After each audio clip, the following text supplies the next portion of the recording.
Hello and welcome to 5-Minute Math. Today we are looking at the 6th grade concept of personal financial literacy, credit reports. This is standard 6.14e in the great state of Texas, and we are using item number 31 off the Redesign Practice Online STAAR Test. If you haven't done so already, please go ahead and take a moment to pause the video, work this problem out on your own, unpause it, and we will look at our answers together.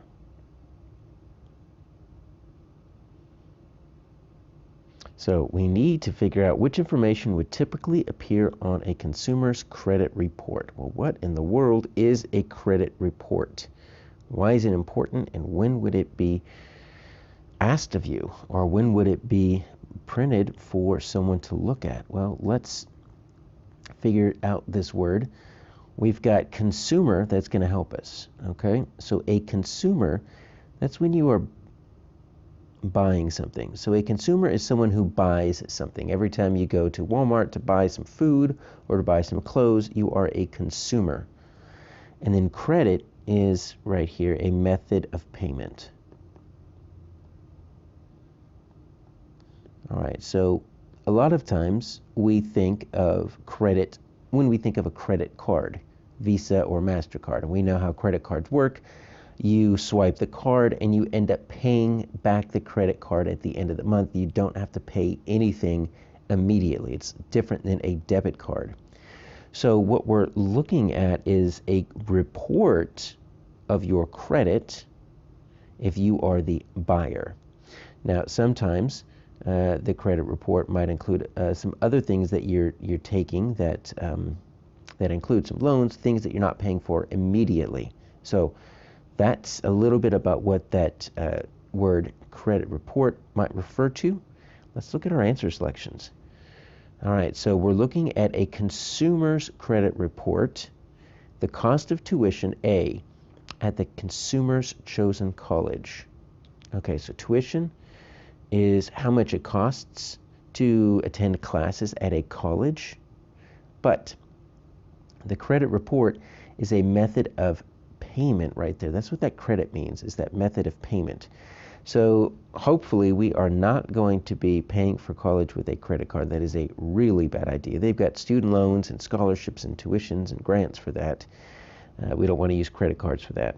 So that is not going to work, because they're not going to give us a report of how much the tuition costs for consumer, because we're not buying college. We buy TVs and we buy PS5s and things like that, but we're not necessarily buying college. So let's check B here. The name of the consumer's employer. Okay, so think about what this credit report might have. This credit report is going to have, all of the things you have out on loan and whether or not you're making your payments on time. So you don't even necessarily have to have an employer. This is who you work for. That's what that means, who you work for. Who you work for. So you can honestly get a credit card without having an employer, without having a job. Not a very good idea, because if you don't have a job, how are you going to pay back your credit cards? But no, that credit report doesn't really know who you work for, because what if you change jobs? They can't keep that up to date. So that's not going to be on there. The balance owed on the consumer's credit cards. Okay, well, here's a big clue right here.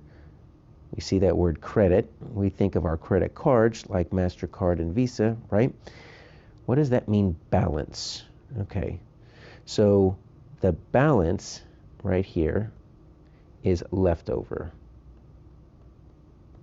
Leftover amount that's unpaid.